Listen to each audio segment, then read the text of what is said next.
The Lord bless you, my dear heart dwellers, and thank you, St. Patrick, and the great cloud of witnesses and intercessors looking in from heaven. I returned to my true destiny and saw how I had been drawn away from my highest calling. Jesus, you've been so good to me. Last night as you held me in your arms and wept, because so glad that I finally recognized what I lost when I stopped journaling about heaven.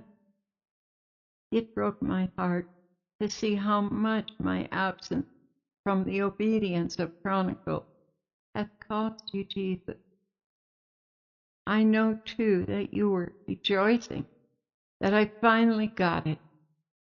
It was so tender as you held me, and I repented for my avarice, chasing after worldly affairs, looking for glory in the world's shame.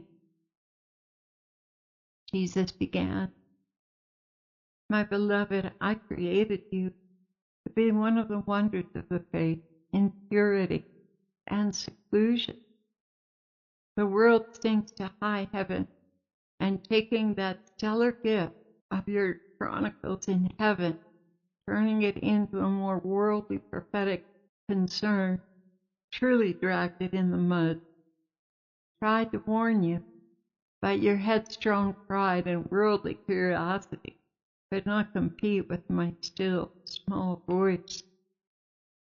Last night I rejoiced that you had finally recognized it was a sidetrack from Satan to deprive a body of much needed inspiration about heaven.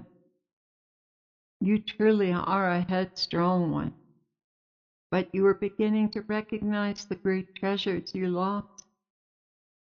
Claire, I want to restore those treasures to you, and I want to restore you to the heavenly reality you are in. Oh Lord, there's no word for sorry that fits this tragedy. What a loss for the kingdom as well. Do not despair. We're not done yet. You can still do all that is in your heart to do for me and my mother.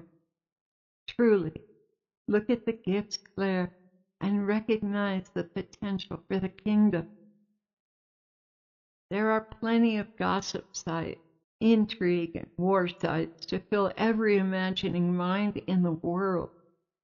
But I want them to know the wonderful, extraordinary, mind-blowing reality of what I specifically created for them when their work on this earth, in their tormented minds and bodies, is finally done, finally completed, as they watch the harvest come in. I want them to know that while they toiled on earth, I was toiling in heaven to fulfill every hidden dream long buried and forgotten in their heart. I want them to look forward with eager anticipation that I have gone to prepare a place for them, and what a place it is.